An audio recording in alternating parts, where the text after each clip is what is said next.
in this session, we're going to be looking at question 4 of the Naming and Functional Groups worksheet. It's taken from the November exam of 2011 for the DBE. So, the letters A to F in the table represent 6 organic compounds. Now, best thing to do, work through all the compounds. See what we've got. Spend a little bit of time going, what compounds are there? What are their functional groups? All of that sort of stuff. So if we look at the first one, we have an aldehyde, okay, aldehyde, and possibly we'll have to name it. We'll look at that later. Here we have an alkene, an alkyne. This is not part of your curriculum for currently. It's cyclohexene, it's a cycloalkane. We're not going to worry about it. Here we've got a double bond to an oxygen in the middle, so this makes this a ketone. All right. Let's look at the next ones. The next one is nice and simple. It's an alkane. There's only single bonds. Ethyl butanoate. This makes this an ester.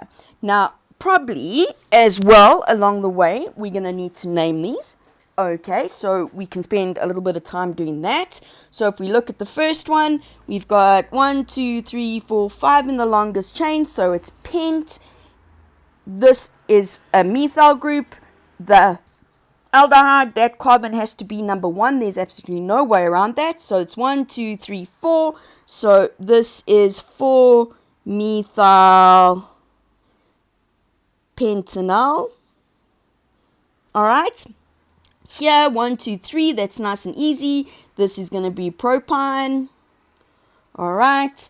Here we've got a ketone. 1, 2, 3. This can only be propanone. Okay, I won't have to put a number in because the double bond can't be anywhere else. Otherwise, it turns it into propanol. 1, 2, 3, 4. This is butane. And more than likely with the ethyl butanoate, I'm going to have to draw it out. So if we look at it, we've got ethyl. So I'm going to just take this over a little bit more. Okay, it's not going to let me. So I'm just going to make this a bit smaller for now. All right. So ethyl propanoate, ethyl 1, 2, single bond, butanoate. There's 1, 2, 3, and 4. So I know its basic structure.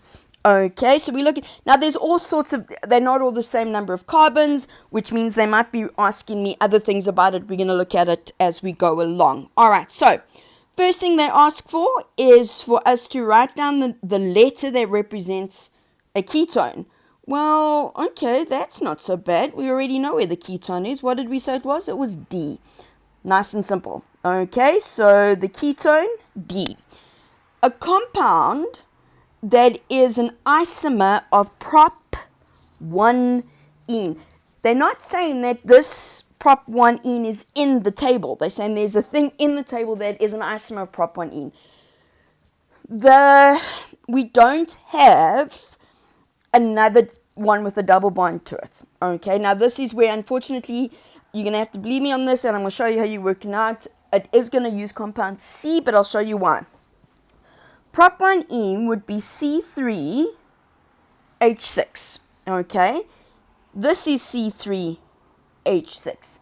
What you know about isomers, same molecular formula, different structure.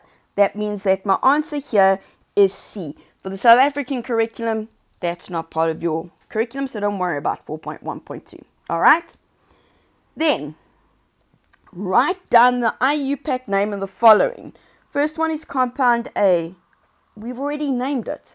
Now we don't have to spend time doing it. Now we're just going to write it out nice and neat. So when your examiner looks at this, they can actually read it, unlike what I just did. So it's 4-methyl, all right, pentanol. Okay. Pentanol. I've not left myself enough space here. So let's write this again so you can actually read it. How does that sound? So 4-methyl pentanol. Please make sure it looks like an A. Then they want compound B. Well, we did that too. If you look at it, we go, oh, look, propine. All right, we're nice and life's getting nice and easy. We're enjoying this now because we can do it. All right, propine. Then they say, write down the name or formula of each of the two products formed during the complete combustion of E. Now, 4.3 is going to reactions, okay? So E was an alkane. What do we know about alkanes? Well, when alkanes combust, and it's complete combustion, so I'm saying that you've got more than enough oxygen. So for the complete combustion, we're going to get carbon dioxide and water. Now they said write the name or formula. I'm going to put the right formula, but you can write the names as well. 4.4. Compound F is the organic product of the reaction between a carboxylic acid and ethanol. We're asking you about esters. Write down the following, the name of the series to which compound F belongs. Well, if we go back to our notes, we can see that it belongs to the esters. Okay, so this is 4.4.1. It's an ester. Nice and easy. 4.4.2. Give the structural formula of the functional group of the carboxylic acids. Guys, they don't want the whole acid. They simply want the functional group. The functional group is that. Okay? Please don't forget to put in the carbon. Then they asked you to name the carboxylic acid. They told you that it was ethyl butanoate. The ethyl is the ethanol, which they told you in the question. So the butanoate is my acid. So it is butanoic acid. Okay? And then finally, they want the structural formula. So, straightforward. All right. Ethyl, 1, 2. Okay. Butanoic, 1, 2, 3, 4. There we go. Now we add in all our hydrogens. Please be careful with the carbon, with the double bond oxygen. You are going to be very tempted to put in extra hydrogens that don't belong there. Straightforward, nothing difficult. Spend a little bit of time on the table in the beginning. Makes the rest of the question much, much easier.